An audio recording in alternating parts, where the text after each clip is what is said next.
And even if you were to have like a prompt of 10 different things, right? Like say if you had one prompt of like, oh, like here's 10 different personality traits, here's 10 different superpowers, here's 10 different drawbacks. I like coming up with random list of powers and then just see what I come up with. Imagine rolling just those things every single time. It's always going to vary. The possibility of that happening is, again, like a 1 in 10 chance, but it's like, it shows that there's always something else cool right around the corner that we can come up with, because there's no end to the prompts. There's no end to what we could roll up. Now we're going to be officially rolling for superpowers. This is usually the make or break.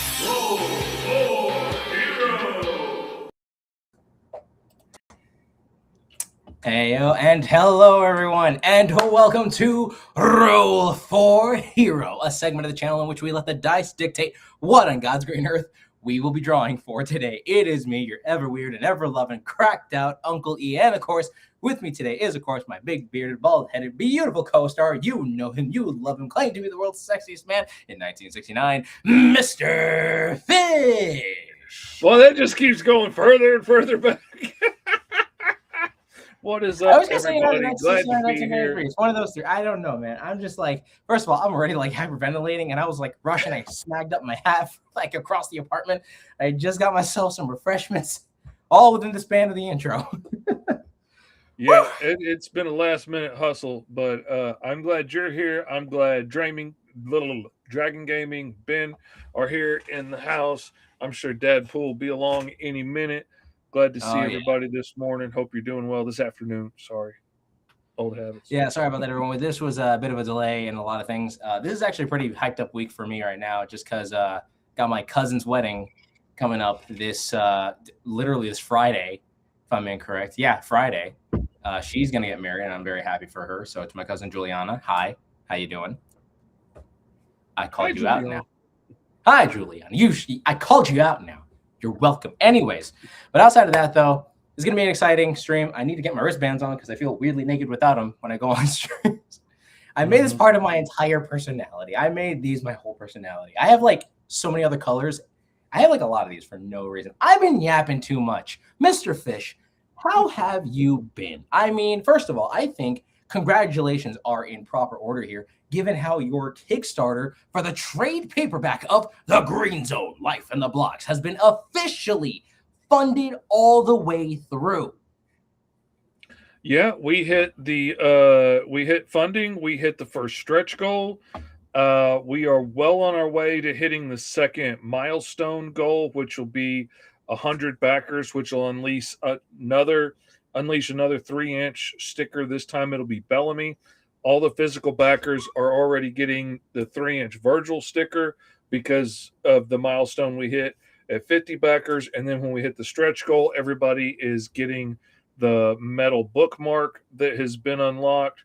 There's the sticker. There's the awesome metal bookmark showing its thing that everybody will be getting. The next one will be the Bellamy sticker. And then the next stretch goal to hit, which we'll probably hit in the next day or two, will unlock the Cruiser as a 3D model it'll be a resin 3D print to go with the miniatures of all the figures for the people that get that, or as a digital STL file for people like your Uncle E over here to print up at home on their own 3D printer, or friends, or at the library or makerspace or wherever. And the campaign's going well. We're soaring along. Anybody that could give it a share, a like, a shout out, say something, make a TikTok about what you like about Green Zone or something, or show off the characters that you designed for Green Zone. Looking at you, Benjamin, over there, making all the images of all the dozens of characters from Green Zone. Give them a share. Tell people go check out the campaign. I would appreciate it. It would be a big help because it's always the hardest thing in the world is getting it out there in front of new eyes that might be interested in it. But yeah, the campaign's going well, and I'm really excited to see where it ends up by the end of it. We're just halfway through, and we've already smashed goal. We've already broken the record for my highest campaign to date, and I'm really interested to see where it goes. Be interesting to see Mr. Fish's fire elemental character in Green Zone. Absolutely. It would be cool. If I didn't already have somebody that started the explosion in the book, I would stick him in there, but I already got somebody. He's kind of important to the rest of the story. So, but anyway, if you haven't checked it out, go to gomrfish.com and check it out. Pick yourself up a copy. Mr. Fish and all of his amazing books. I can attest to this, not just because I have a bias of him being a really good friend of mine or anything like that. His artwork, his writing, of course, as well as TS, they work together amazingly to create the best books around, and they are 100% worth obtaining because there has been time, effort, and of course, passion. And you have a thing that you wanted to state. Speaking of which, I'm not just a producer of Fine Indie Comics, I'm also a supporter of Fine Indie Comics. And I went to the local comic book store, and let me put myself up here. Come on, switch out now. I pushed the thing. Now you go and you do the thing. All right. I like the screen here too. I might as well show that. There we go. All right, not only am I a producer of Fine Indie Comics, I'm also a supporter, and I just picked up my copy of The Digger from Invader Comics, written by one T.S. Luther, who you may know from such books as Green Zone, Life in the Blocks, The Mighty Car, The Cro-Magnon, or even Alice Lost in Wonderland, which he does an amazing job writing the scripts on. But this sucker right here, this book is good, y'all. This book made me mad. I had to message old T.S., and I was like, look here, dude. You are meaner to the kid in this book than I am to Virgil in Green Zone. And that's really saying something. I was literally ready to cuss right here. I probably did cuss at TS. I apologize. Wasn't very mannerly of me. But he flat hurt my feelings in this book. It is good. It is emotional. The artwork is freaking out of sight, man. It is so emotional and has so much character in it and everything, and you can really see the love pouring off the page. I believe T.S. best describes it as what if Indiana Jones was hunting down Short Round?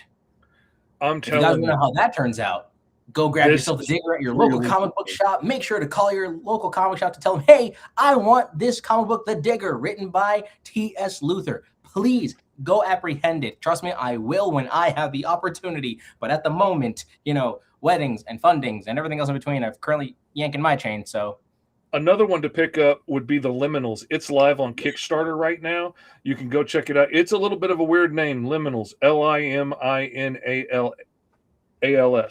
And it's backwards for all of y'all. But The Liminals, this is a really good book.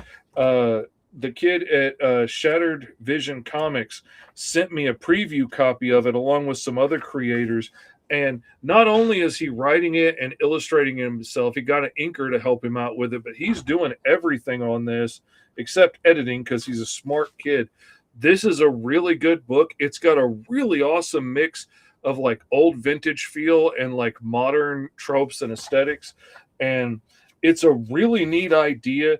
I really enjoyed it. And the thing that really gets me, besides getting to actually hold a copy in my hand to check it out before the Kickstarter, was at one point in this book, he had me just yelling at the page. I was like, why don't you just do this? Why are you doing it the way the villain wants you to? And then like on the very next page, the heroes came to the same conclusion, which made me feel brilliant. It's like figuring out the murderer right before the detective, drops the knowledge on you. It made me feel so smart and tied to the story. It was freaking brilliant. I really like this story. You should go check it out. This kid at Shattered Vision Comics is going somewhere. So go check it out. He hit goal already. He's already passed his first stretch goal. So go give it a follow, like, share, check it out. And it's super affordable. Not for nothing. And we love affordable comics. Affordable comics are the best kind of comics. But also, I had the luxury to pop on over to the stream that Shattered Vision was on with Mr. Fish, and we were just kind of yipping and yapping and doing everything else between. So I can genuinely sense the legitimate passion he has for comic book creation like I do. But again, like his is on a whole different level. Everyone got different levels of passion in terms of their comic creation. He's a smart dude. He's smart. He's coming at it from a whole different level and really incorporating all kinds of great ideas of how to make it fun and interactive and all this stuff. And oh man, I love the ideas and the cool angle that he's coming from, man. It's awesome. Hello, Jessica Williams. Good to see you. Hey, howdy. Benjamin, hey, how are we doing today? And then not only that, actually, some fun little news here. I still have no idea what to do with this just yet. I'm actually completed of issue 1 of the Grub, and now I'm actually moving on to issue 2, even going as far as to finally working on my first page. I wonder what this guy looks like, to be honest. Ah, that's a damn sexy man right there. That's what that is. That's a handsome man. I wonder what this guy looks like. He talks with his hands. Gotta love a guy that talks with his hands. Yeah, there you go. I always love trying to fit in a lot of my friends in the. What is up, Rick? I hope you're feeling good today, man. I hope you have a blessed day today, man. It's good to see you. Oh yeah. Well, anyways, enough of the amazing promotions that we got going on over here. I got to figure out what I got to do with the Grub, because I don't know if I want to do a Kickstarter for it or if I want to do like something for this, because I want to get this book out. I mean, I want to try to get it out before I head off to Tulip City Comic-Con, just so at least I have a few. Like, I don't even care at this point if it's like I have to print it myself and have zines out and whatnot. I just got to get this out. Obviously I'm going to keep them in black and white, but then at some point I want to challenge myself. And by challenge myself, I mean, I want to hate myself and learn how to do the CMYK method of coloring. Because that is. Oh, you want to make it difficult on yourself. I know about that. Exactly. I have a long history of making things hard on myself for no reason. Anyways, outside of that, everyone, today it is back to the Sci-Fi Saga. For the past 2 episodes, since we celebrated Mr. Fish's, launch of the Kickstarter, and not only that, he's actually been fully funded and reaching more goals. And then on top of that, the last episode was actually my fiance's birthday, and that was actually a fun time drawing all those cool characters together and such. Today we are hopping back into the Sci-Fi Saga within season 2, and I know, right? I just know how to utilize my hands and finding weird ways to talk. Right? So we're having the last 2 episodes of season 2 of the Sci-Fi Saga. Well, how many do we have left? Yeah, this is episode 11. So shoot! This episode and the next episode, and then we out y'all for the season 2. So I'm not even gonna lie.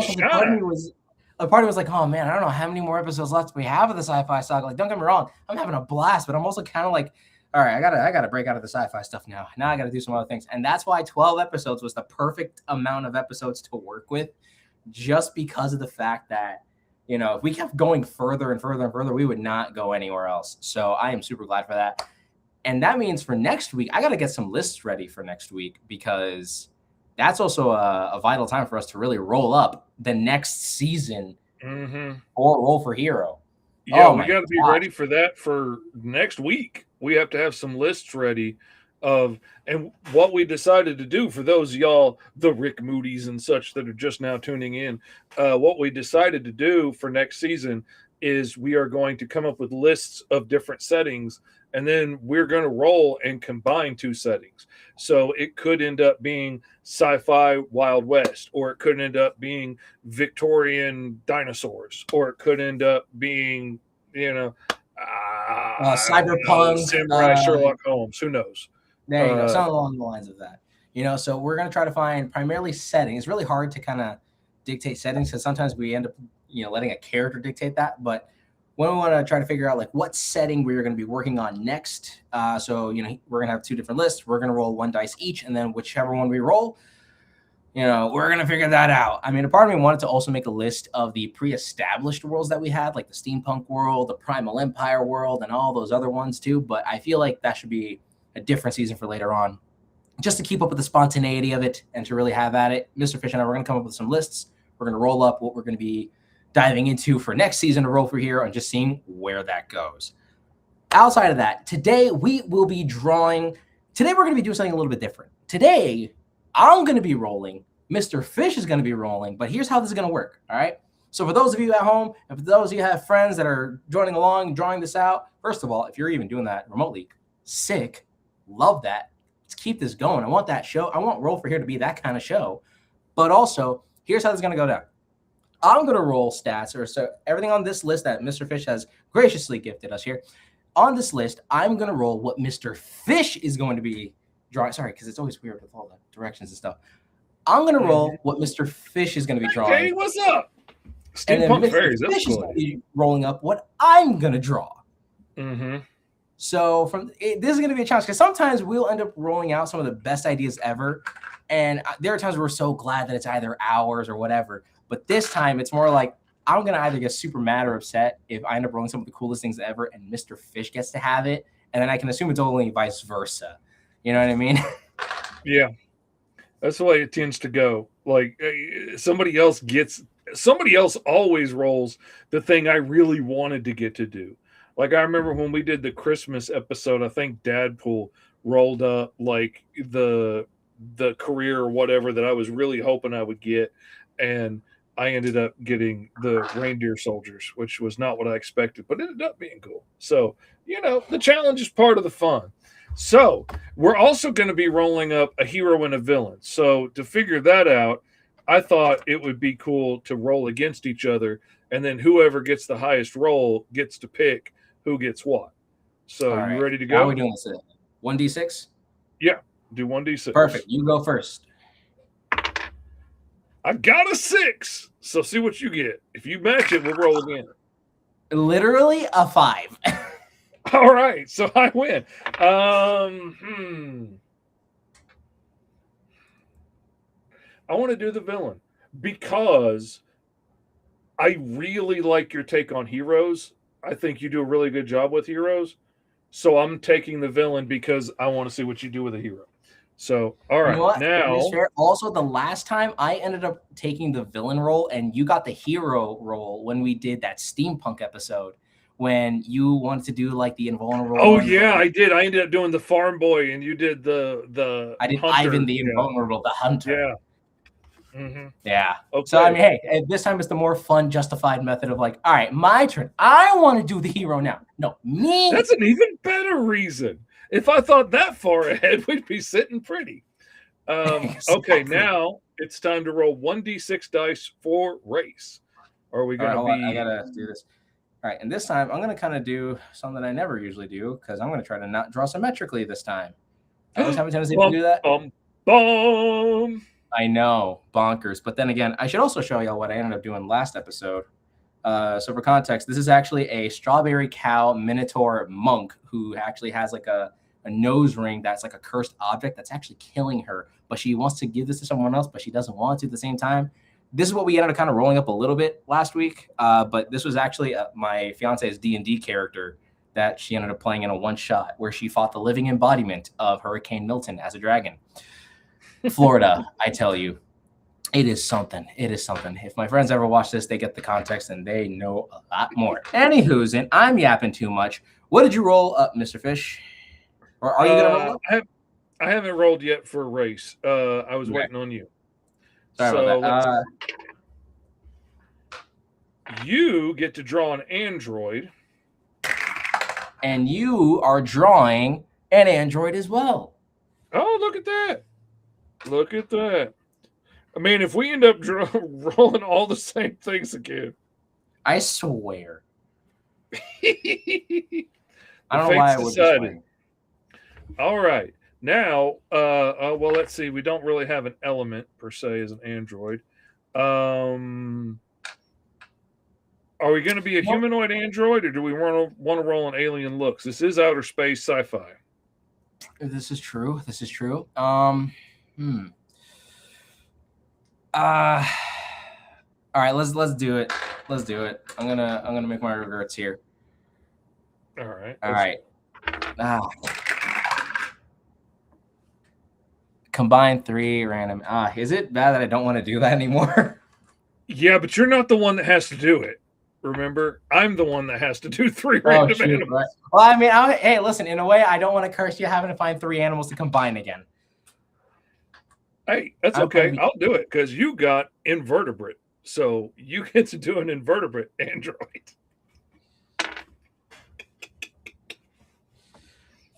Thanks, invertebrate.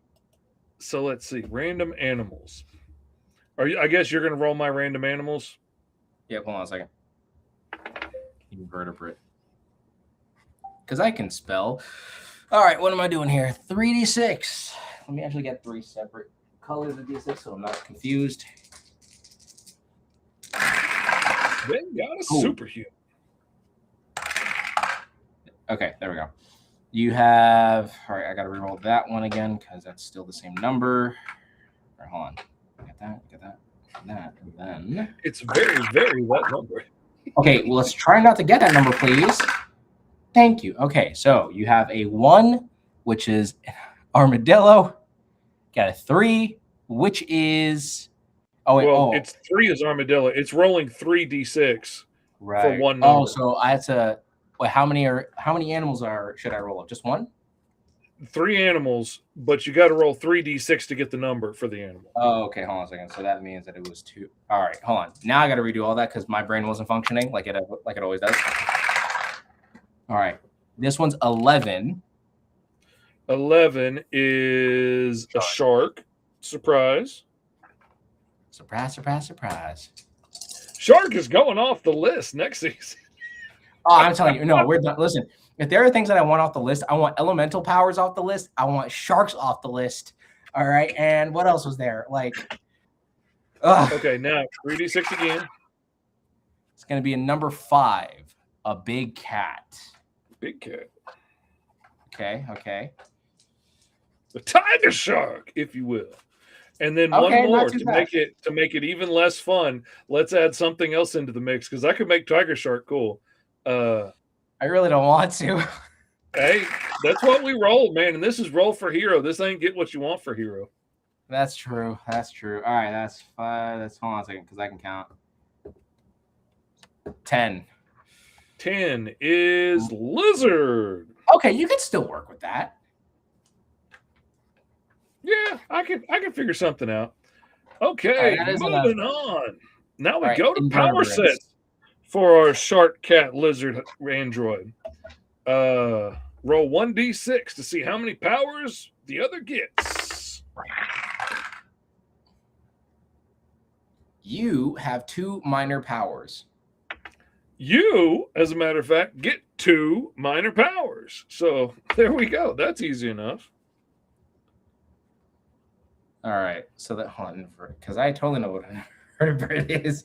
Not me having to research what an invertebrate is on Roll for Hero of all things. Anyways. Well, there's lots of things that are invertebrates, like octopus are invertebrates. Crabs technically are invertebrates because their skeleton's on the outside.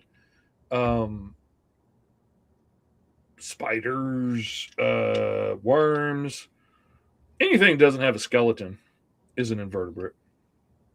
So it's one of the. Oh gosh, this is gonna be a thing. All right.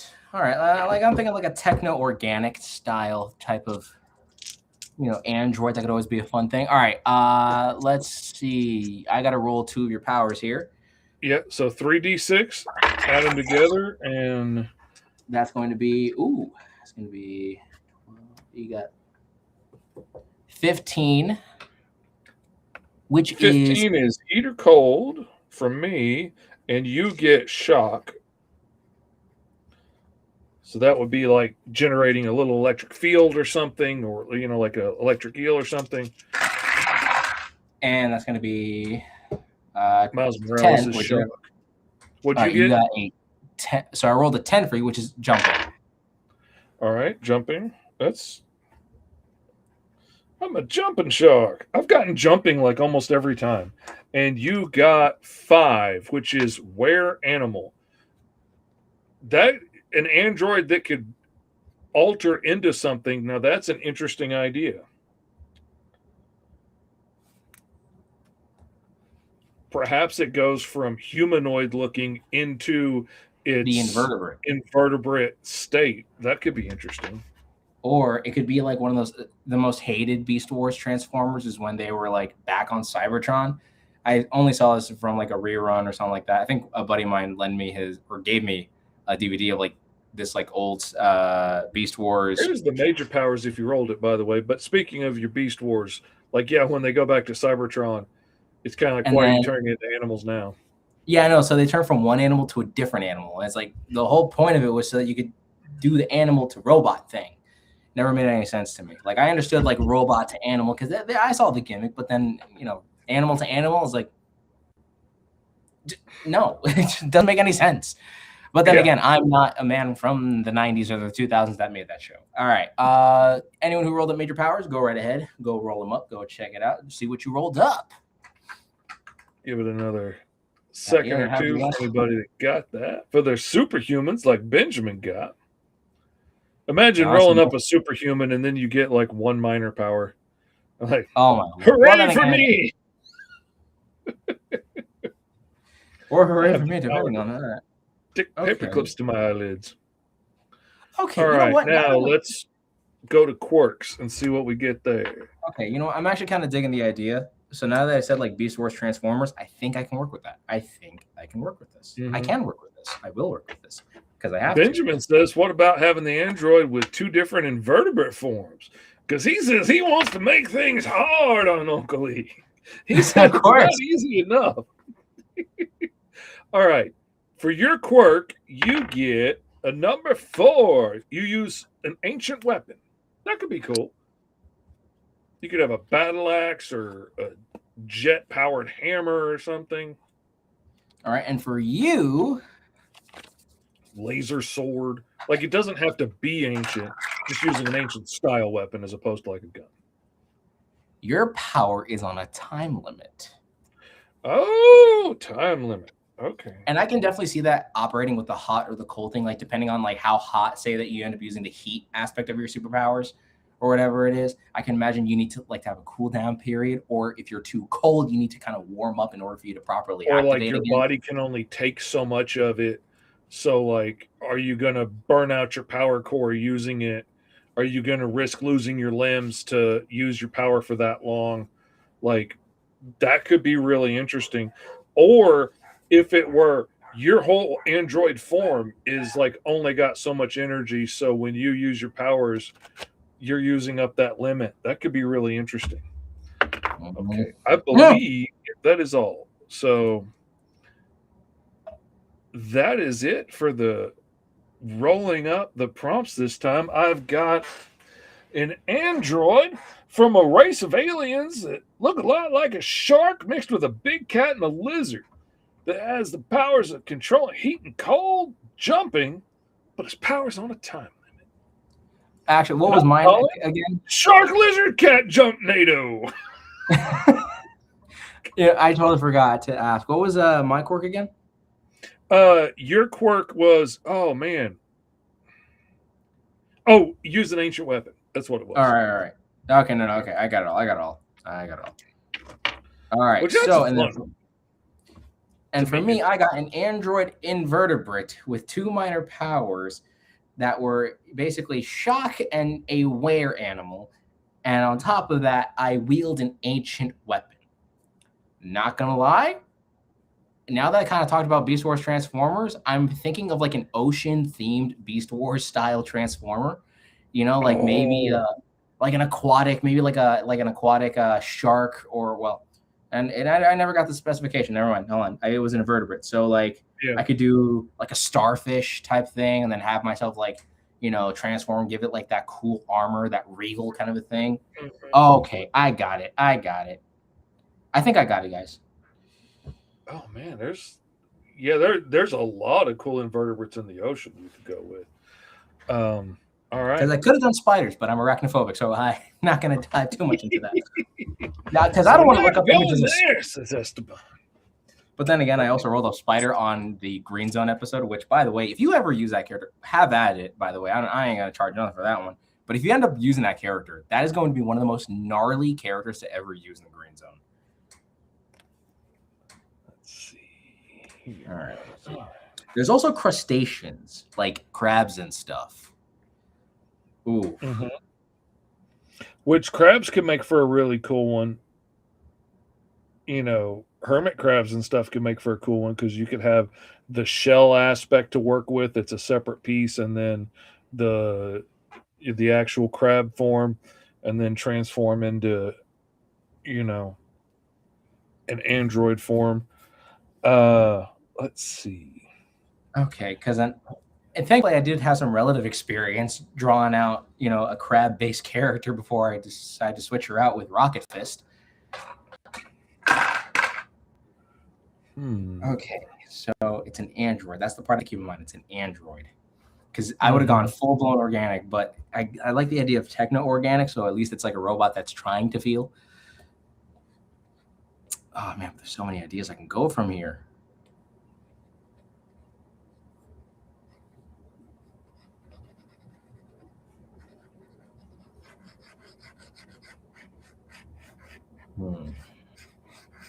This is the part where it gets awkwardly silent as we phone in and, well, focus on the drawings that lie ahead. That's the thing. That's where we need like a producer or something to come in and like help read comments and stuff. And All right, I'm like stuck keep it between from getting starfish. too quiet. Yeah, I'm between like a starfish or like a crab. I can't tell which one I want to. Dragon Gaming's quirk is slowly killing. Oof. I love that's one of my favorite powers. Just the idea of like, how much are you going to use this if you know it's damaging you? Hmm. Do you care enough to help your fellow man to risk your life doing it? Or a friend of mine, Lee Gaston, I don't know if he wrote it, but he illustrated a book that I really enjoyed. I think the name of it was Limits. It was on Kickstarter. I backed it. But essentially, the guy got his superpowers from these like alien gauntlets, and they let him like save people and be invulnerable. But the thing he loved the most was that he could fly. And he felt so free flying, and he enjoyed it so much. And he was always out there saving the day and rescuing people.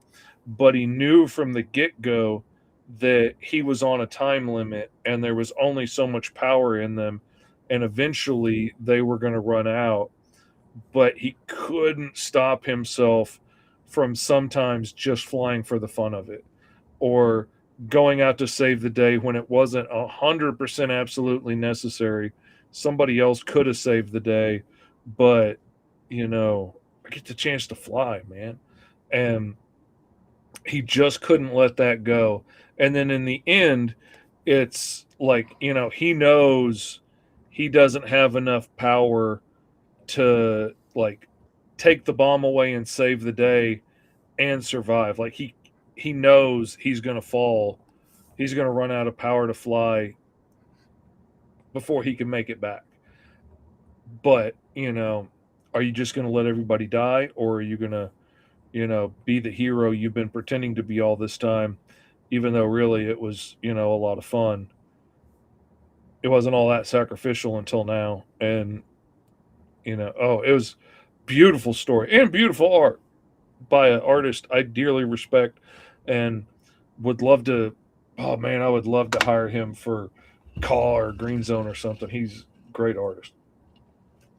Okay. That sounds awesome. And that sounds Yes, very on art, I think, is his Instagram. You should follow him.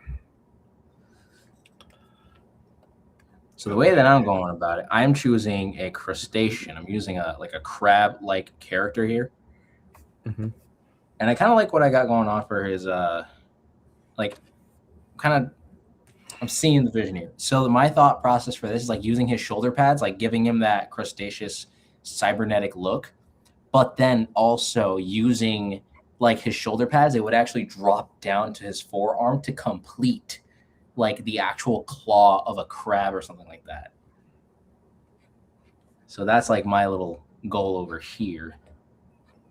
And I'm also thinking that like his legs would also kind of like clump up together, like taking all the crab legs, and they would like work together to create the proper formation of like his two whole legs. Because how many they got? Like what, 4, 5 of those things? I don't know how many legs a crab have. Totally.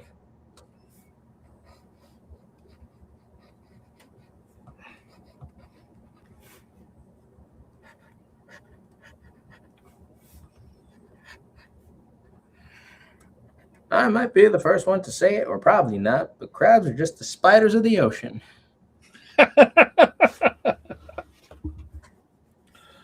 Dang it, I'm willing to go out on a limb here. Just a little bit. To risk getting canceled and say that crabs are the spiders of the ocean.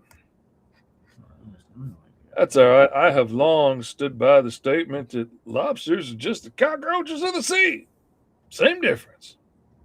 Same statement, different font.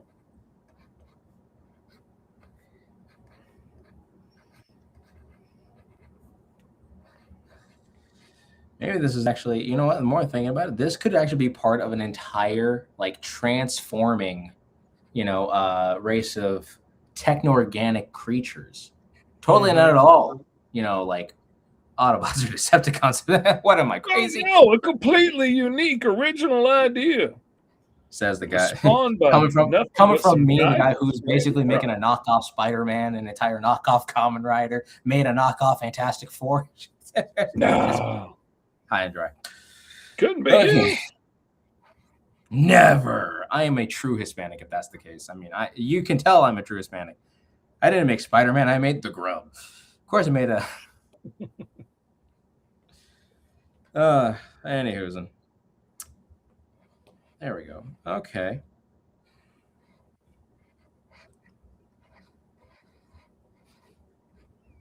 Oh shit! I'm actually really liking this right now. Okay.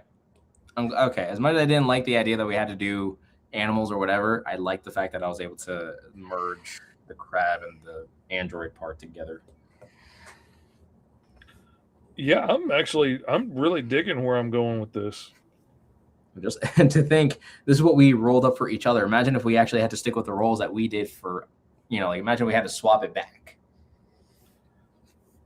I don't think I did good enough on my invertebrate android last time. I would want another crack at it, but honestly, if I'm being 100% honest, I might have just ended up going down the same channel I went last time, trying to fix whatever I did wrong last time, and probably missed out on doing something better.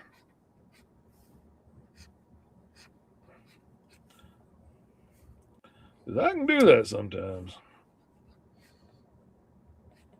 Okay, there we go. We got it. We got it. Beautiful.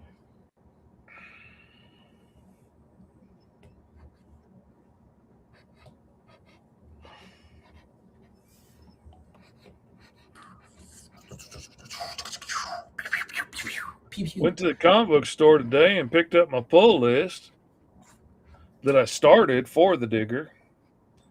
And I was real excited. Read the Digger. It was really good.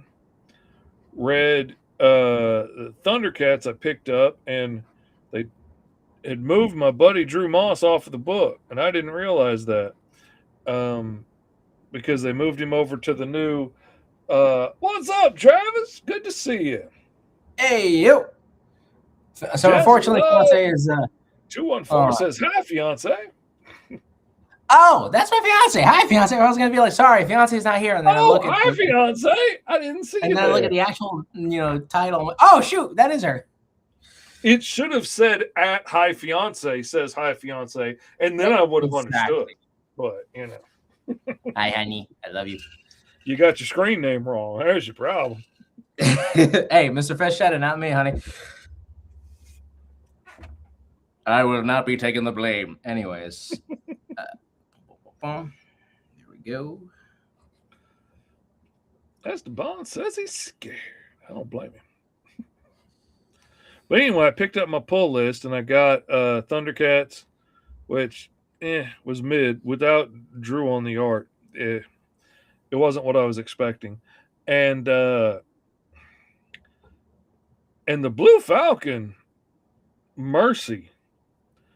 It's weird. He is like a very nice, very friendly, almost too nice of a guy to be real, like serial killer, essentially. Like they killed a lot of people in this book. We're very nice and polite about it, but they killed a lot of people. Are you about the Hanna-Barbera character? Yeah. Blue Falcon? Yeah, it's his new book. And like it tries to start out as like a semi-gritty, like almost realistic kind of sort of take on Blue Falcon, but not really. And then his dog gets killed, and then he like rebuilds his dog to save his life into this robot body, and now he's 100% got the goofy old costume and can talk and stuff, and it's like, hey BF, when he refers to him and stuff, and is like a cross between not very funny comic relief from the cartoon and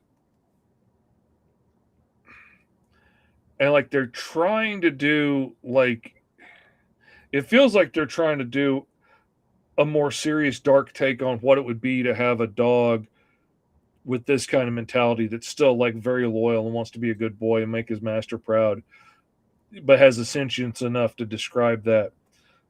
But I don't think they do a very good job on that. Personally, your results may vary. You may love it and think it's the greatest book since sliced bread. The book. I don't know Sliced Bread had a book. I And then do we both not proceed to come think up with the lore for Sliced Bread.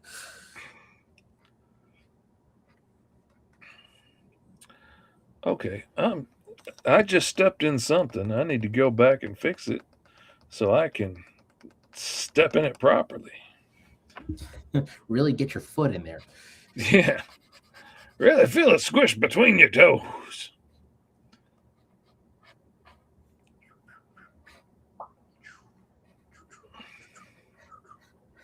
Gotta do the little sound effects like how Bob Ross does whenever he does a little. Gonna put a little stripe on my tiger shark man fish reptile dude here. You can mix as many animals together as you want to. It's your universe. I'm gonna make lizardy spikes to kind of mimic fur patterns. And then not only that, but I feel like the day that we also finish this entire season, guys. By the way, season 2 is close to ending. We got this episode, and then we got next Wednesday, and that's it. Season 2 of Roll for Heroes come to a completion. That's insane. It is coming up quick. It is coming up quick, and I was not expecting it to come out so fast.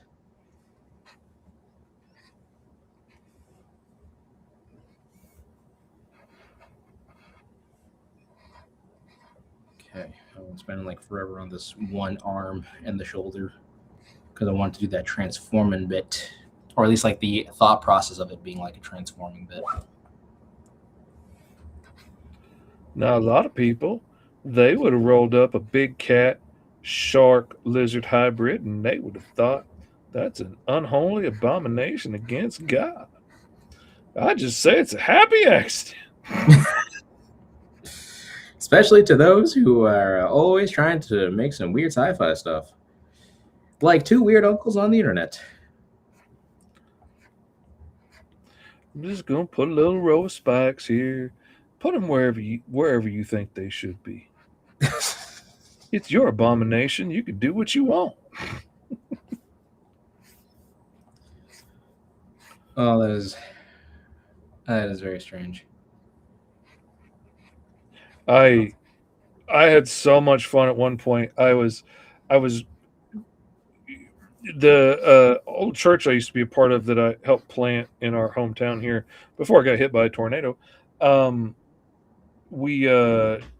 The preacher used to do a lot of props. He used to love using props in the sermon, and being an artist, he would tap me all the time to make them for him.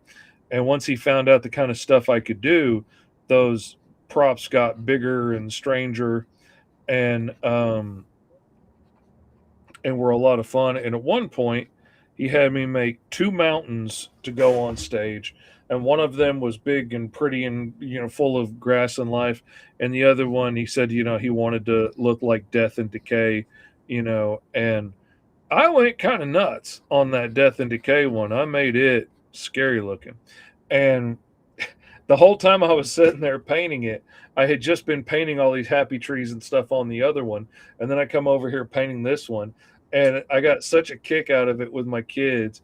I'd be like, and we're going to throw a little cow skull over here. Maybe some coyotes got him. Maybe it was some zombies. I don't know. This is your desolate landscape. You can make it whatever you want to be. And maybe there's a crack in the earth where lava's spilling out. That's okay. That's just a happy little accident in the Earth's crust.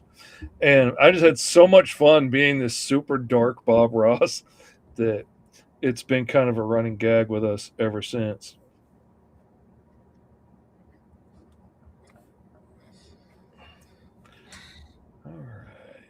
Alrighty.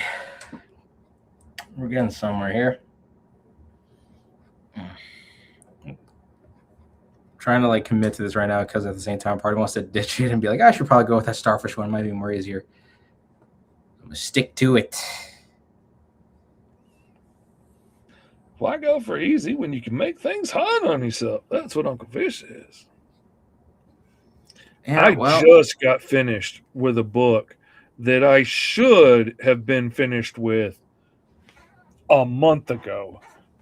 And it was only like 11 pages for this short story, but I ended up deciding to come up with a creative new way to do coloring on it to try and make it look like I had watercolored it by hand, which I don't really have the time to do.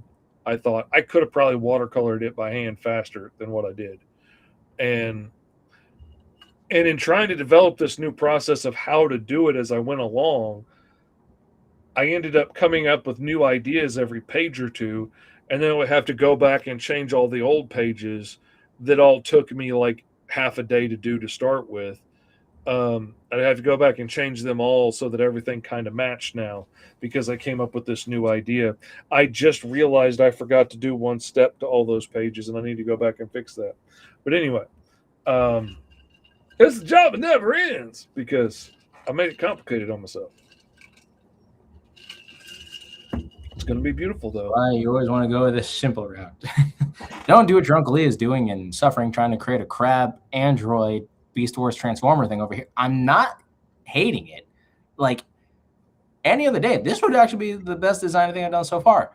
But right now, I'm like, I don't know. The vibe is there, but I'm not sure. Being a Transformer, it feels like it would need a couple of like legs or something tucked away, you know, like And some that's parts what I did. sticking out This the back or version right something over where they here, actually. folded up out of the way and made room. I like how the shell is out on the shoulders, which could cover a lot of that stuff. But that is actually, so that was the part that I was trying to say. So those shoulder pads are actually, I don't know why he's doing that. The shoulder pad are actually his claws that would actually extend further downward.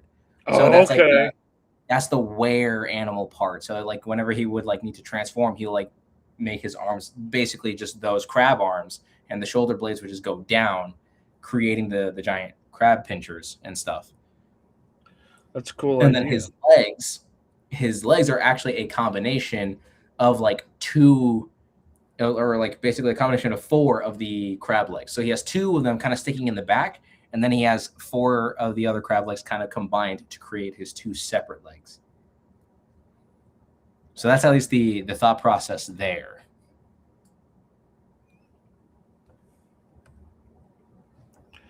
I can rotate this head around, but what I really want to do is rotate it that way, and I can't do that easily. And that frustrates me because that's really what I want to do with it. And I could redraw it, but I don't want to do that. Because I haven't finished one of these in a while. Because we get to talking and chit-chatting and coming up with cool new ideas spurred on by people in the comments, like Dragon Gaming over there. So I want to get one finished. Same here. And not only that, but like I really got to start doing this more often in Roll for Heroes, where I got to draw the characters, not always standing symmetrically. This is why I actually really enjoy this right now, because if I did it symmetrically, I would have been like, it's okay. But like now that I see it, like you can kind of see the positioning of him. Looks like he's like, having that sense of motion in him. Mm-hmm. That's what I really like about this design so far, being the keywords here.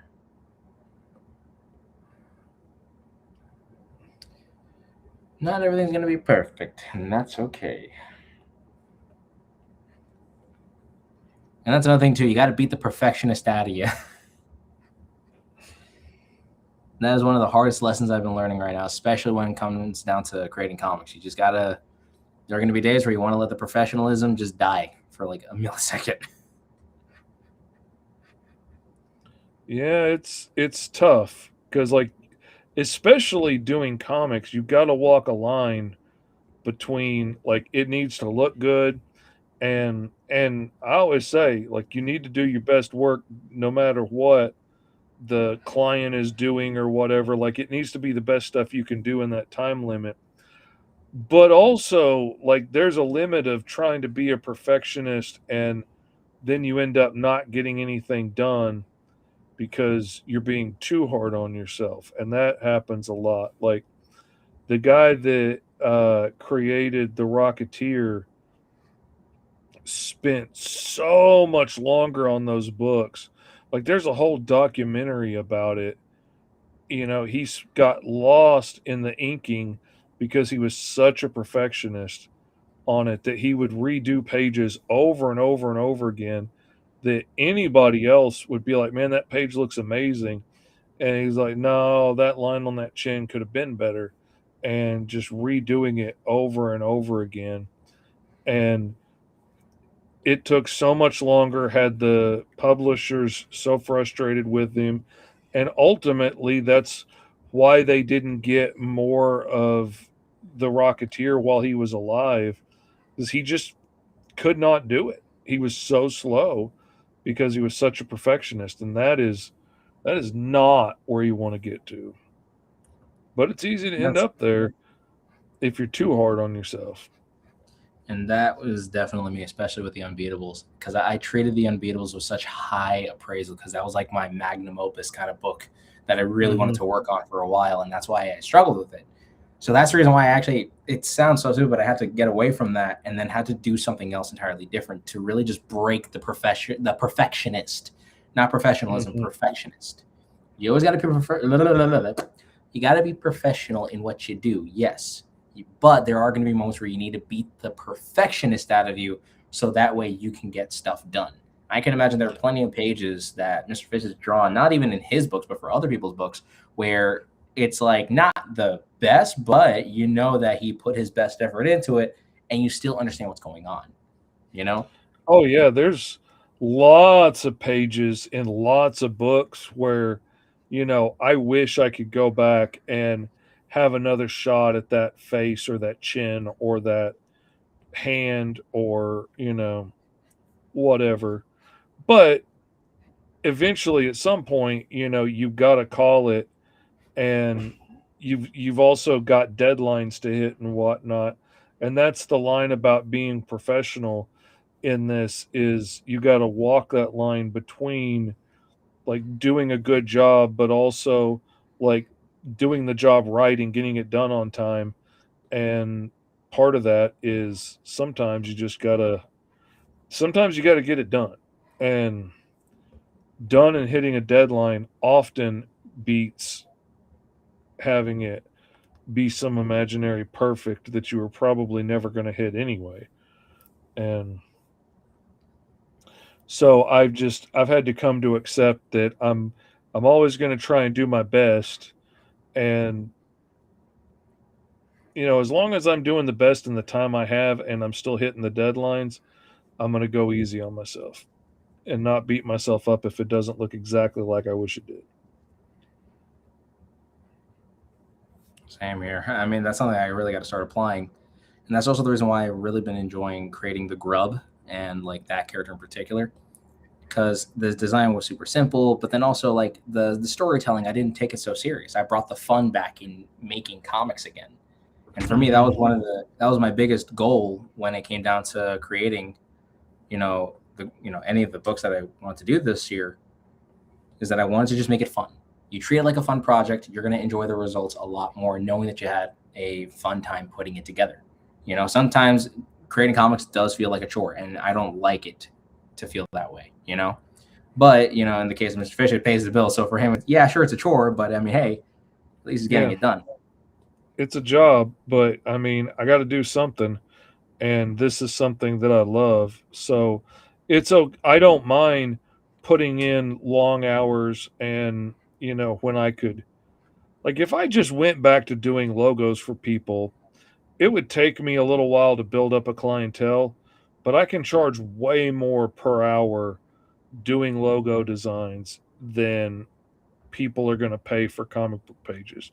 But you're buying one logo design that you're going to reuse over and over again for the life of your company, probably. And that comic book panel is one panel on one page in a book with 20 or 60 or 120 pages in it. Like, you're not going to pay as much for that one panel as somebody's going to pay for the image that's going to represent their business to people for the lifetime of the business. So it's a different animal. But, you know, I love this job so much, and I love the satisfaction that I get from this job, that it's worth putting in the long hours for less pay for a job that I dearly love, and I get to work with people that really appreciate my skills and, you know, aren't happy with it and then come back unhappy because they showed it to their neighbor and their neighbor made some comment about it, and now the logo that they loved isn't good enough anymore because, you know, whatever they said. And that was so frustrating. Now I'm always working with professionals or dedicated amateurs that are used to hiring artists, and everything goes so smoothly most of the time. And if there needs to be a revision or something, they usually know how to go about asking for that and how to tell me what they want and what they want changed. And, you know, and especially like if you could explain to me the why, like, where did I miss the mark so I know how to better hit it? That's so much more helpful to me down the road to do, you know, to get you what you wanted.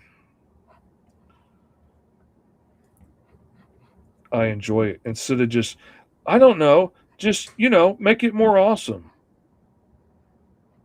But how does one make it more awesome?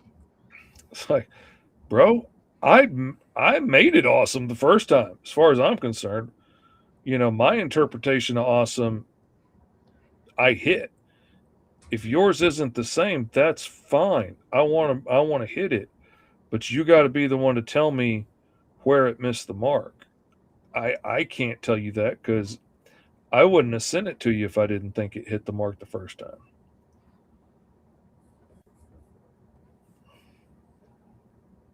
But that's the hard thing about being an artist, and a lot of people can't take it, is just the getting used to the fact that, like, there are going to have to be revisions.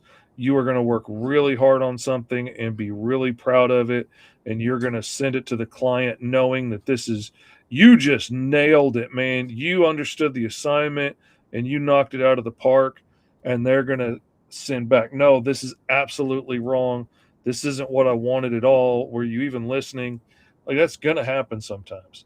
And a lot of people cannot take any criticism at all about their art, much less, you know, being really proud of something and then getting the, no, you were 100% wrong on that.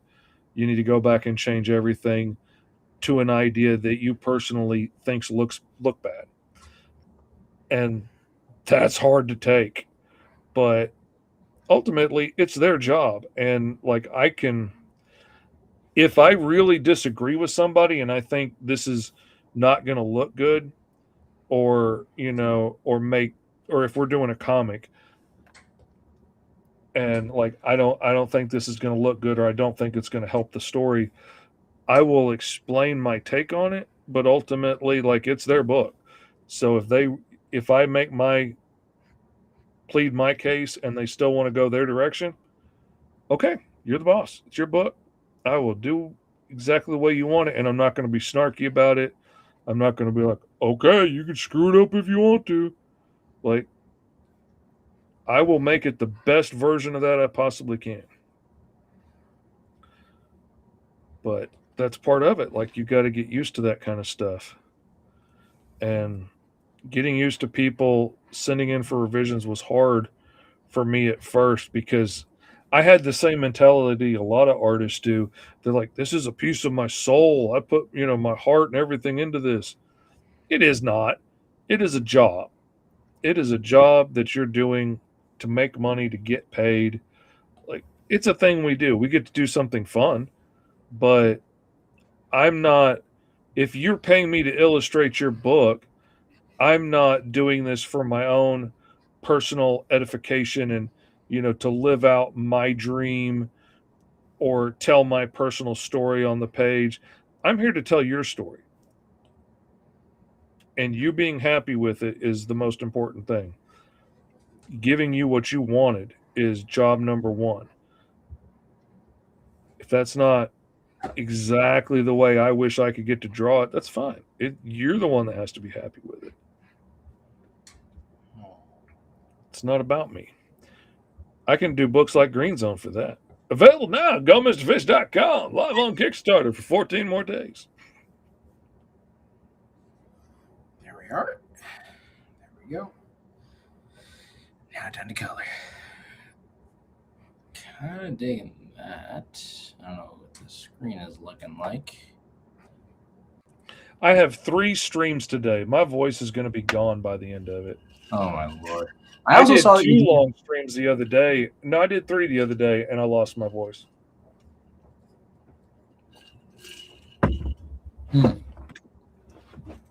Also, I noticed that you did the Roll for Hero style on your last thumbnail. I saw the one that you were doing for the 5-star, I think it was, and it was like, Oh yeah, I used the style. Yeah, 100%. Those figures are so much easier to draw than the way I was doing it, and like I said when I was trying to draw Fiance, it's much harder for me to try and get a likeness when I don't have lips and nose and things to use in it. But that style that you set with it is much easier and quicker to draw, and then trying to draw a more, I don't know, Hanna-Barbera-ish, Flintstone-ish version of the characters. I really like it. I like it a lot. It has made my job a lot easier. That's why I love mimicking it when I do thumbnails for Roll for Hero. And plus, keeping the brain consistent and everything. I forgot why I even drew it in that style, like to begin with. Like, I obviously, yes, for simplicity's sake, but I think it was just because at some point I was just trying to learn how to draw myself, because I do a lot of self-portraits. Especially one of the funny gimmicks I used to do in all my sketchbooks. I used to carry like a butt ton of sketchbooks, and there was an ongoing gimmick. It started in 2017, if I'm incorrect. My lord, that's close to 10 years. That's 9 years ago. My gosh. But around that time frame, I remembered I started drawing these 3 notable characters. It was always myself. It was a samurai ghost. And then it was this cute little creature that I call a NERP, like NERP. I don't know why I call it that. It looked derpy and funny in a weird way, and I just called it a NERP. I don't know why. I just did. It was the cutest little thing I'd drawn. But every time I started a brand new sketchbook, I would actually draw myself, draw the samurai ghost, and then draw, the little NERP. And I would always draw as in like little weird, funny situations.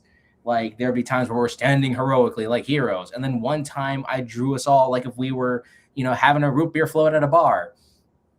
Or this one other time I remember drawing us going to the beach or something like that. And it was like the cutest little gimmick in every single one of my sketchbooks. So I did a lot of self-portraits because of that. And, that's why I got used to drawing myself. So I guess I wanted to simplify the style a lot. And that's why I guess I stuck with the whole little cutesy variations of us.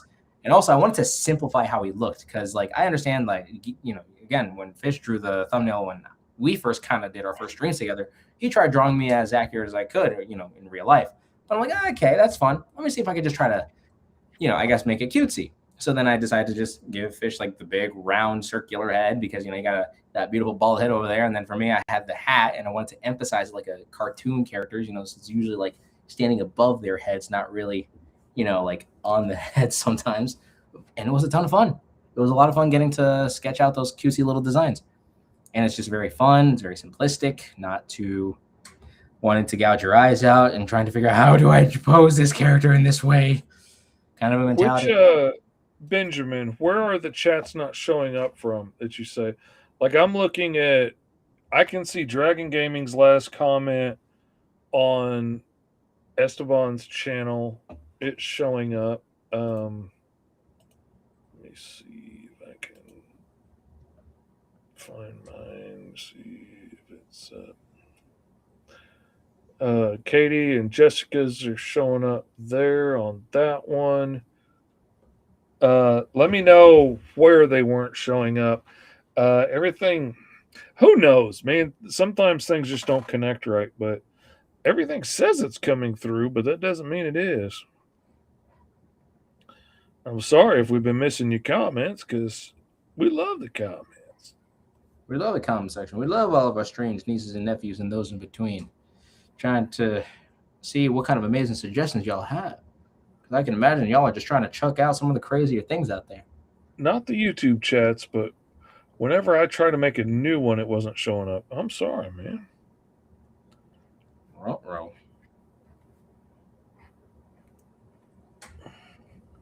Thought it was something on my end, he said. I don't know, man. Everything's been acting screwy on me lately, man. My Messenger has been a mess. I use Messenger and Facebook for like all my business work because all my clients came in through there. And I really don't need to be missing messages on that.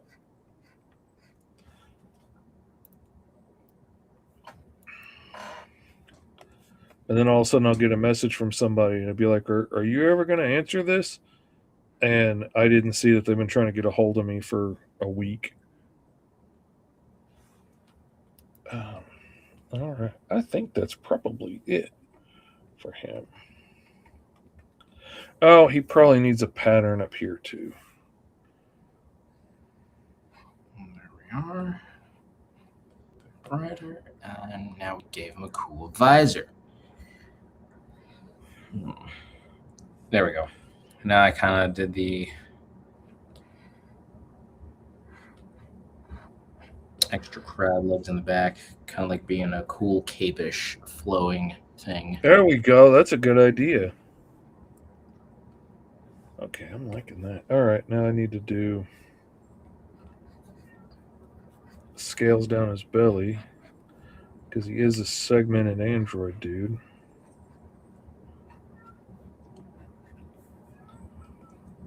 Plus, I did try to say that the android crab looks like the old design of Mr. E's wasp android. To me, it's probably just the feet. Yeah, well, it's also the same creator, so we tend to use a lot of the same caveats and tricks, and things will look similar. Like, they called me out for the lizard guy I was drawing last week,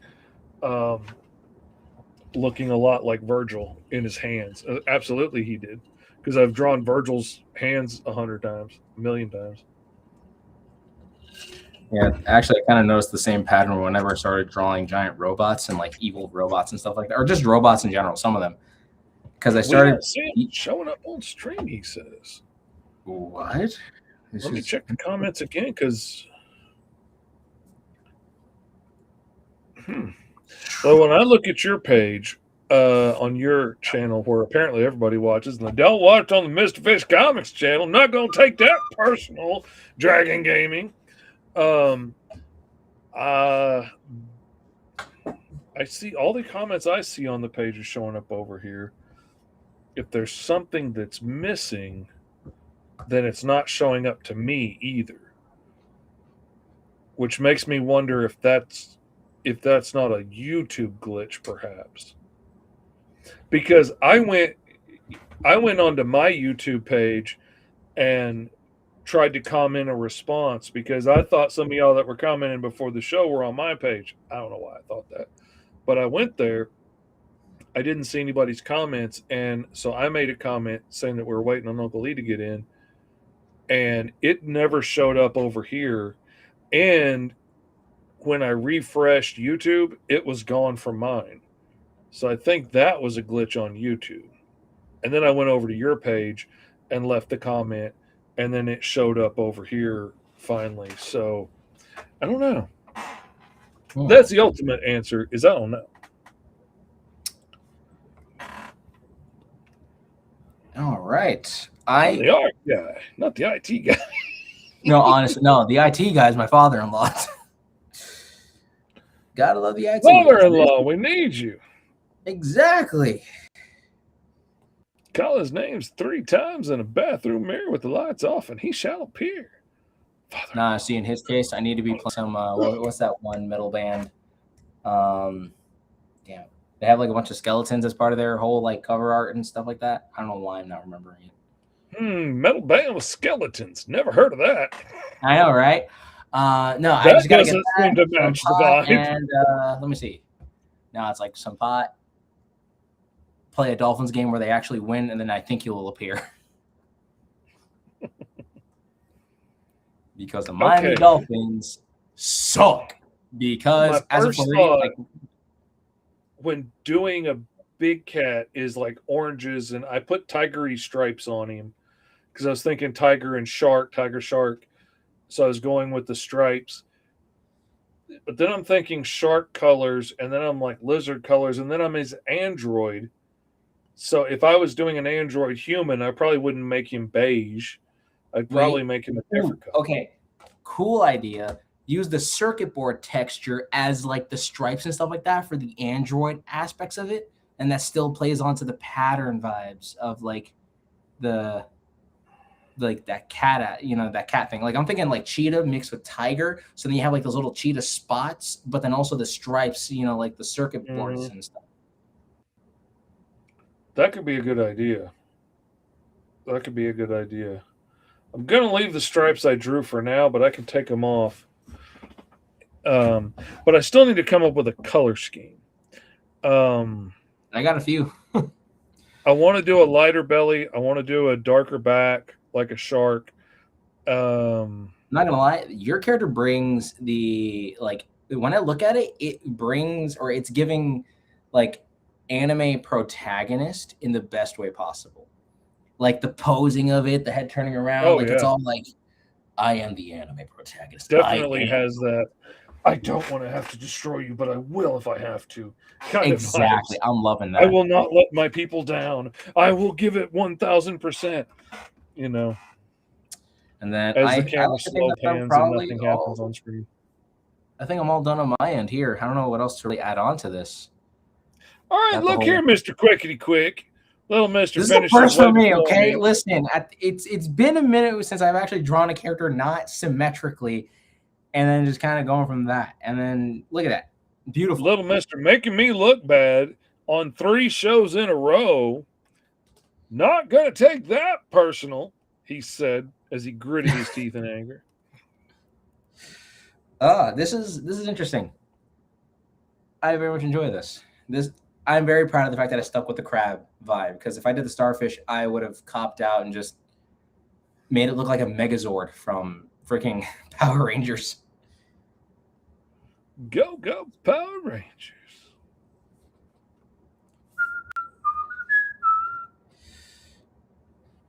There we go. Mighty Morphin Power Rangers. Mighty Morphin Power Ranger.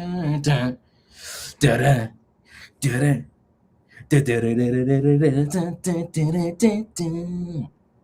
There's actually another character that I drawn here. And like you said, it was because all the chit-chat, says Benjamin. Absolutely. We be chitting, we be chatting, we be yipping, we be yatting. Yapping, got a superhuman with 2 minor powers of cloaking and skin color changing. Uses an ancient weapon. So I think I might end up being another caveman design. That'd be cool. I also want to show this off. So I remember missing one episode of Roll for Hero, and that's when Fish had your buddy on there who's a teacher and such. And I didn't follow any prompts on that one. I kind of just followed my own prompt, and I drew this guy. Oh, cool. Isn't he a handsome, dapper little dude? Oh, yeah. Best pilot in, the eastern sector of the galaxy. I can dig it. That's cool, man. I like it. I love the like totally humanoid body with the big what is it? It's not his abdomen sticking out the back. It isn't. It is like a bug abdomen. Is it the abdomen? I thought it was. Yes. I thought it was different. It's the abdomen. Okay. I thought it had a different name for that part. So now this is actually my character that I get to, kind of put into that. So this is, and I did actually roll for this. Where's the book at? There it is. Where are you at? Because I rolled the following as I look at this book like if it's an ancient tome of old. Where are you at? Where are you at? There you is. And I also drew another one that I ended up rolling up for funsies. And I actually like that design. I'll show that off in just a bit. So this one is a tentacle-faced alien that has one eye with a horizontal slit. So I already failed on the horizontal part because I made it vertical. Made it insectoid or bug-like, hence why he has the bug abdomen, or like the bug butt, as I called it. Has 4 limbs, so the typical, arms and legs, and has armor plating. So I could do a little bit more of that armor plating aspect to this design, but I really like the way that this came out. And then there's another one that I thought was very, very hilarious. So yeah, I'm going to use this one as the stand-in for the what's it called? For that role for heroes, for the one that I missed out on. And I like to think that he's a fun little pilot character. Where are you at? Am I blind? No, I'm not. I'm just crazy. Crazy. I was crazy once. They locked me in a room. A rubber room. A rubber room with rats. The rats made me crazy. So is this guy supposed to be Mr. E's take makeup since he missed an episode? Yes, that's exactly what that is there. Benjamin. Totally knew that. There we go. And then there's this guy over here. This other little, if my screen can keep up. I mean, then again, I am. What is going on with this device of mine? Oh, dang. Mr. Fish, your character's coming out fantastic. Love the cool blue colors that you're working with here. That is actually really, really nice. Gives the aquatic and also like the sleek nature of it. Yeah, I was thinking it might hit the vibe I was going for. Oh, that's I don't awesome. like that, though. So yeah, so this is the little fellow that I ended up drawing as a separate set of rolls that I'd done. Now I didn't do the crested. Oh, he's just a little man's all. He's a little man. Yeah, so he's like, I didn't do the finned or the crested head. Is what I rolled up, and I'm like, I'm not really gonna choose that one. I did do the 2 eyes with the vertical slits. So again, I also screwed up the eye slits on that one. But I like the narrow one because it gave Kermit the Frog vibes, and I'm like, we all love Kermit the Frog. Modular limbs and what's it called? I think natural physique or something like that. I think was his power or something like that. I forgot. But I think the whole point of the suit was that it is supposed to like allow him to move his arms or whatever that is. But either way, I really do enjoy this one as well. This one I feel like is like the fun comedic side character, but is actually written well and not too annoying. Mm-hmm. He looks like guys, listen. It's like, okay, listen. I know I'm the funny one here, but there's an asteroid on the way right now. So how about we just kind of you can finish this yap sesh, get on out. Like he'll get everyone all aligned at the same time. Like he can hold an episode on his own, is what I'm saying. And be the one that's not afraid to call everybody out. And... 100%. That yellow red alien looks derpy, says Benjamin. And that is true. Fighting words. I mean, definitely beats. Well, doesn't beat this one. I mean, once I showed Fish this design, it was game over. I love that one. I think that one's cool. Bullet head. Just make a tokusatsu hero who's primarily like just known as Bullet Head. He's like the Ultraman. We came up with a bit of a fun side, or Fish came up with the whole concept where it's like Japanese student comes to America, but then all these monsters come out and about, and he kind of takes the place of being that kind of hero to knock him out or something like that. Mm. Yeah, and just I love the idea of him being like a foreign exchange student, and nobody notices that he has, the big metal head. They're just like, oh, well, yeah, he's from Japan or whatever, and don't think twice about it. And, he just keeps pulling a Clark Kent and disappearing every time aliens attack and whatnot. Not gonna lie, I would actually have this one team up with Rocket Fist. Like the time that I would start working on Rocket Fist comics, I feel like he would be, because Rocket Fist is supposed to be a villain, then turned hero. So I feel like this character would actually be the guy to kind of set him on that course to be like, look, dude, I don't want to have to keep beating your butt all the time. So how about you just stop doing this villain crap and then just join me? At least I'm not getting arrested for what I do. Mm-hmm. Plus, they fit the cyberpunk vibe for, this whole little world that they're in. Oh yeah. And speaking of, I guess I might as well kind of yip and yap about the ideas that I have going on for these characters and stuff. So these three characters that I have right now, I have Power Core, I have Grub, and then I have Rocket Fist. I was always picky on the third character, but I'm glad it was Rocket Fist just because he was a super fun character to design. And again, because Fish and I kind of went back and forth with how he looked, coming up with a solid design. This was a blast and a half. Going to show you that human creativity matters. This was a product of human design and and fun. So we're all here about that. Imagine the ultra value PJ Masks. Look, Chainsaw Man's you know what? I didn't even realize that the Bullethead character, low key, now that I see it, it would be Chainsaw Man inspired unintentionally.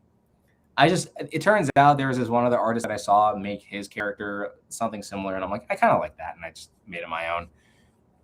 But yeah, so I would actually put the Bullethead character and Rocket Fist together, and I would kind of put them in their own little separate universes. So the Grub is going to have like all his own fun adventures and his little superhero world. So he knows nothing of these two characters. He doesn't know anything about Rocket Fist.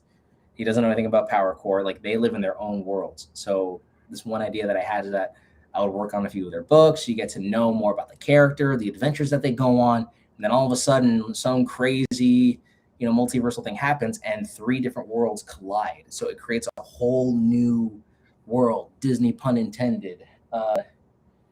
Because I live in Orlando, and like 9 minutes away from Disney World. So yeah, so it creates like this whole new planet, and now there's like a whole new set of readjusting that has to happen. So now you have all these like classic heroes from like this Marvel inspired world. Then you would have all the heroes or the Tokusatsu stuff inspired from here. Hold on a second. Tryhan says, got an alien snake human hybrid with skin color changing abilities, electricity, and body weapons. Thinking a mental Gargan snake alien. A metal Gorgon snake. Gorgon, I knew that. The hybrid can use the powers, but humans aren't great at resisting lightning. YouTube are showing up on stream. All right. Or aren't, is he saying? I don't know. He says are, but I'm not seeing any new comments on your page. I'm going to refresh it. Actually, yeah, because I have my phone up right now. I only see my fiance's, and that is it. I could just be going cuckoo banana balls here. And let me look at my page just to make sure. I don't think anybody's watching over there, but let's see.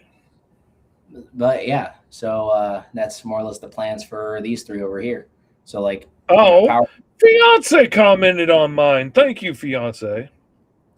That's where she made her comment. As we should. Oh wait, I was looking on yours. I don't know why I wasn't even looking on mine. Look at that. Fiance loves you more than me. Consideration. Please get rid of cloaking and skin color because I've gotten those a lot. Noted. Definitely. We need to make up a whole new list of stuff. 100%. You're right. Keep those. We're definitely gonna do that. But again, we're also gonna figure out what's gonna happen for, like, again, next week. Tune in to the season 2 finale of Roll for Hero. We're gonna figure out what universe we're gonna be drawing in next. We're gonna figure out what it is, because again, we don't even know what we're gonna be drawing in. We don't know what whole thing we're gonna be rolling up. So you join along with us and see what happens there.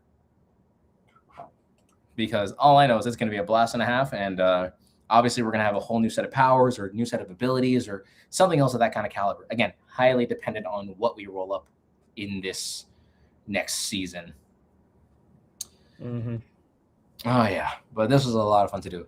But yeah, to kind of get on to but more or less about it. Basically, I kind of had some fun inspirations. We have a classic Tokusatsu, like Kamen Rider world with this guy over here. We have the classic Spider-Man and fun comic book shenanigans with the Grub, and then we have a cyberpunk setting for Rocket Fist. So those are the three universes I kind of want to work on separately and then eventually put together. But that is all of that there.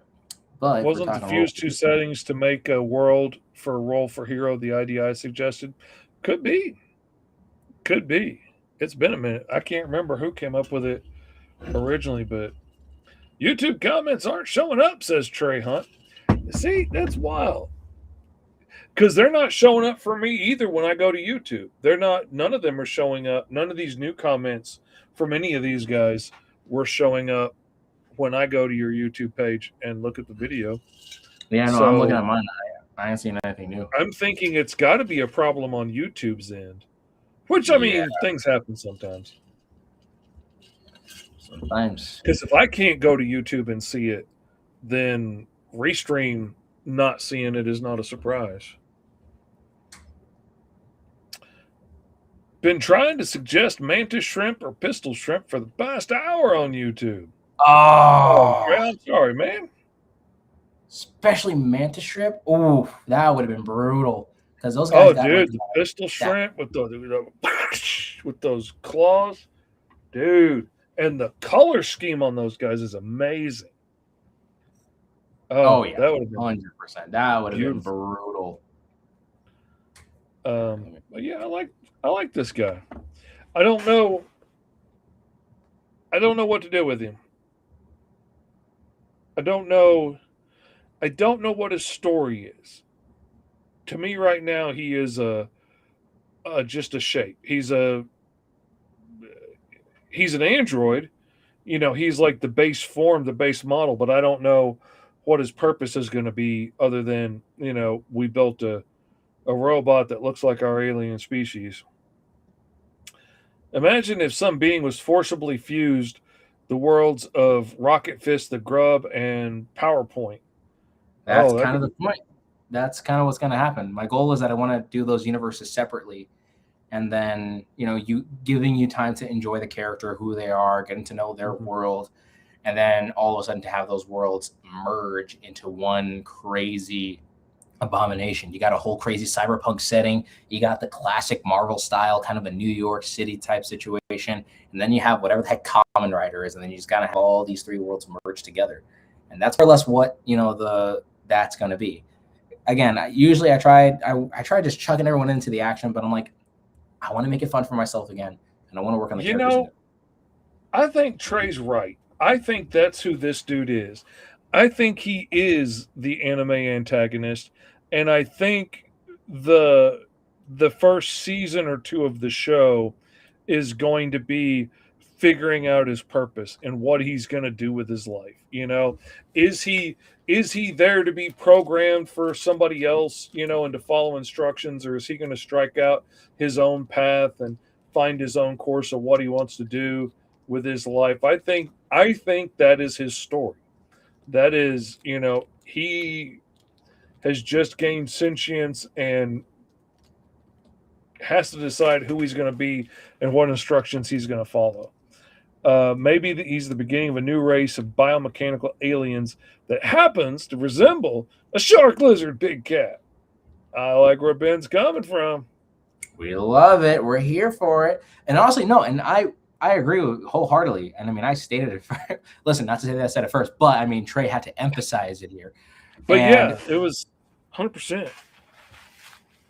And I just totally realized I had to try to figure out how to put in that electrical, you know, kind of power to be established here. But are we going to do a stream talking about all the characters we made for the sci-fi universe and the overall story? That's a good idea, Trey Hunt on Facebook.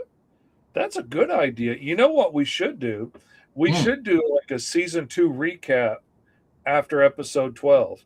And then we can go back and look at all the characters that we came up with and where we think they would fall in relation to each other. And that would be really cool. Because this is, after all, a character from last stream on Instagram, Dragon Gaming 459. I searched for Hero and nothing new came up, but I will particularly search you out and see. Yeah, because I was gonna say, because I mean, sci-fi universes can always be super expansive, so I can see like kind of like how what Star Wars, in my opinion, is supposed to be a series of different stories that are supposed to be told throughout the galaxy. I can see this entire sci-fi saga filled to the brim with so many different adventures. Now, for me, I try to keep it, you know, with Jupiter Jack and Meteor Mandy, but there are some characters that are so like Whoop, I hate. Hello. The Council of Wraiths. They're judge, Hold on. jury, and you are their executioner. Oh, sorry about that. You got a little glitch on my side over here. Uh-oh. You Okay, back? but that's pretty solid. That is awesome, dude. Mm-hmm. Also posted his characters he rolled for last week, he says. Let's see. We saw this one last week. We did see that one. Blood Diamond was one that we have seen. Oh, even going as far as to doing the Hero. Oh, I never saw the Hero Forge models.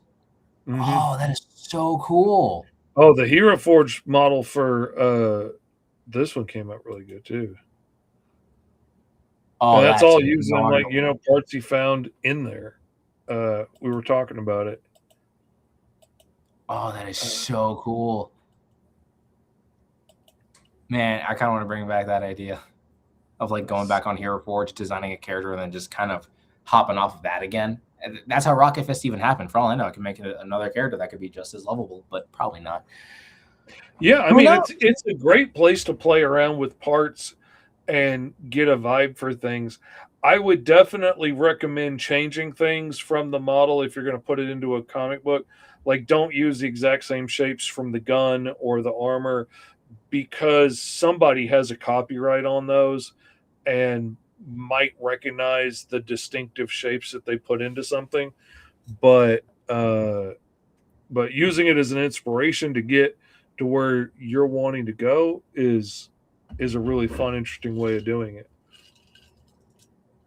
Oh yeah, I remember I made this one character on Hero Forge. I call him Slime Glider, and he was like he was a funny little character. I made him on Hero Forge first, and then I drew him doing, I just kind of drew him separately. But he was I think I have him here somewhere.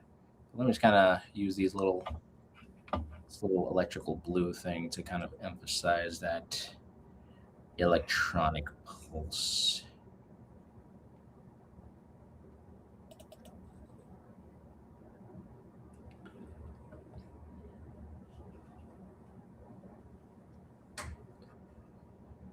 There we go. Honestly, I think season 12, honestly, I don't even know if we should even draw something season 12 just because we did a lot. Season 12, episode 12. I don't know. I was probably saying something out loud. I'm just yipping. I'm yapping. Don't mind me.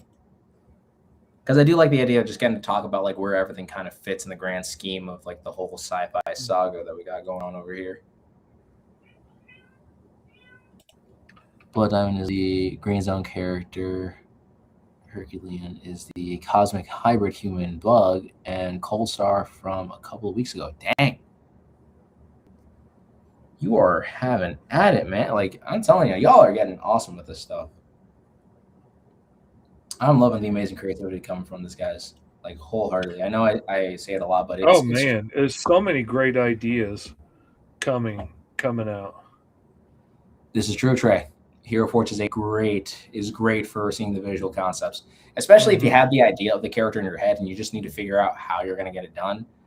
Then you really want to try to pump that out and stuff, And getting to play with a lot of different pieces to try a lot of different ideas out quickly and visualize it is really great.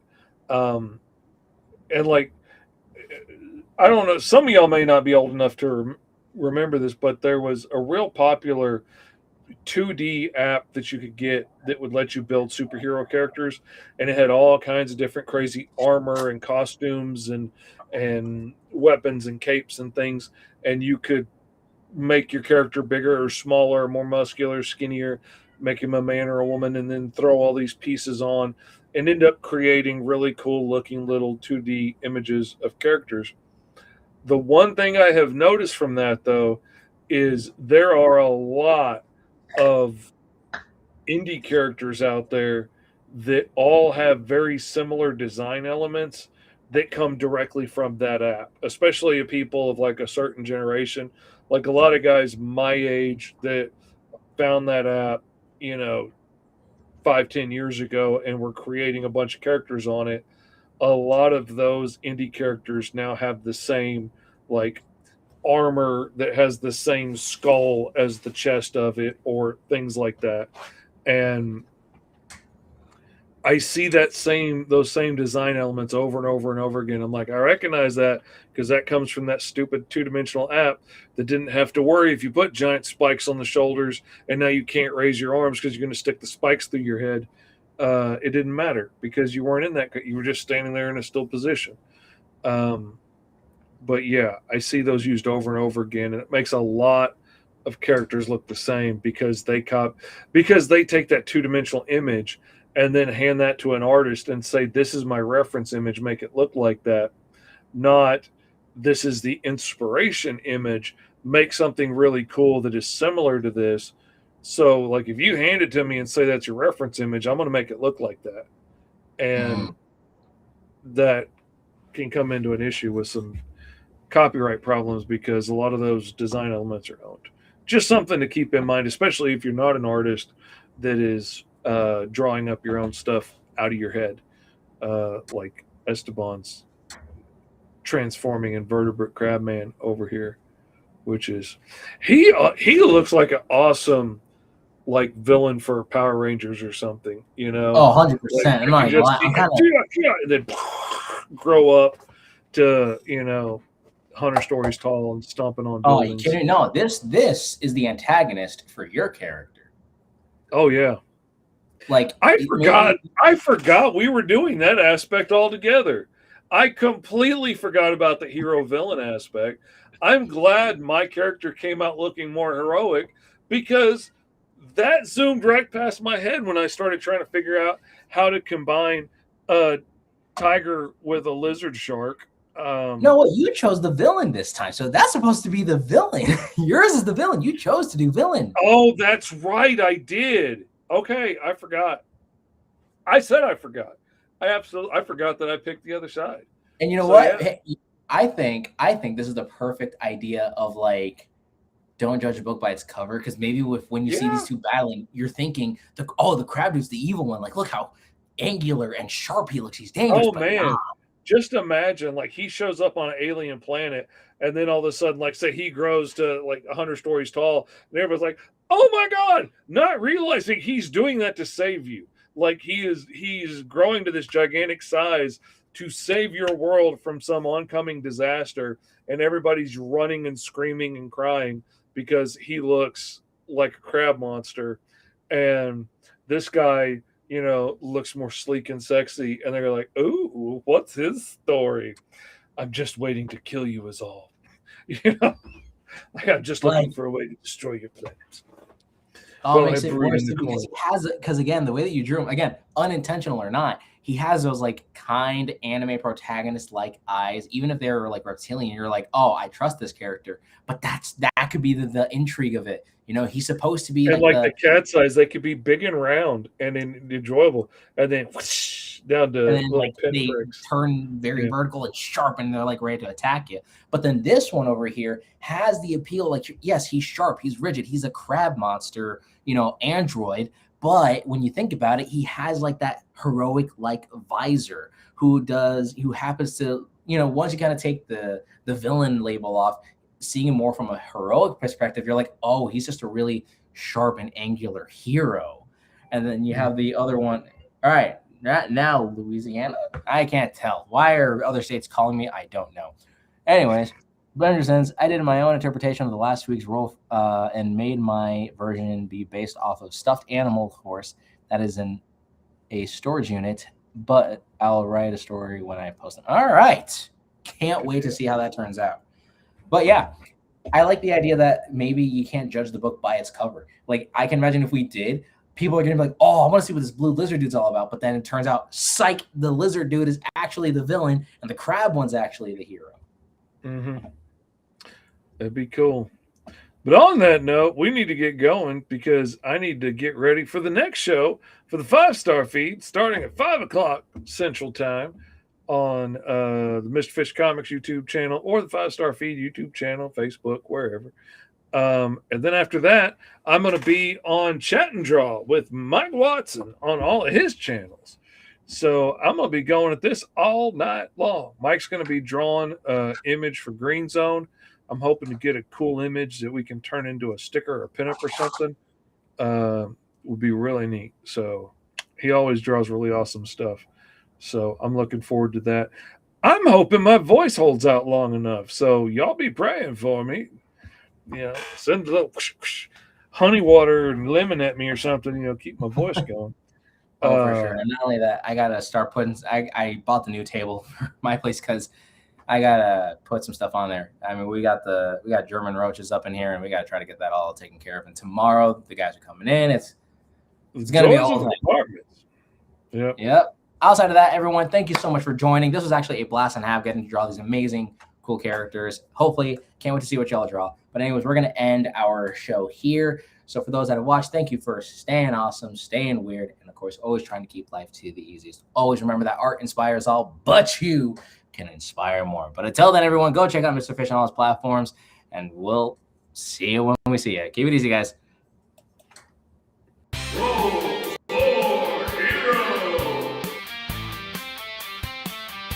And even if you were to have like a prompt of 10 different things, right? Like say if you had one prompt of like, oh, like here's 10 different personality traits, here's 10 different superpowers, here's 10 different drawbacks. I like coming up with random list of powers and then just see what I come up with. Imagine rolling just those things every single time. It's always going to vary. The possibility of that happening is, again, like a 1 in 10 chance, but it's like, it shows that there's always something else cool right around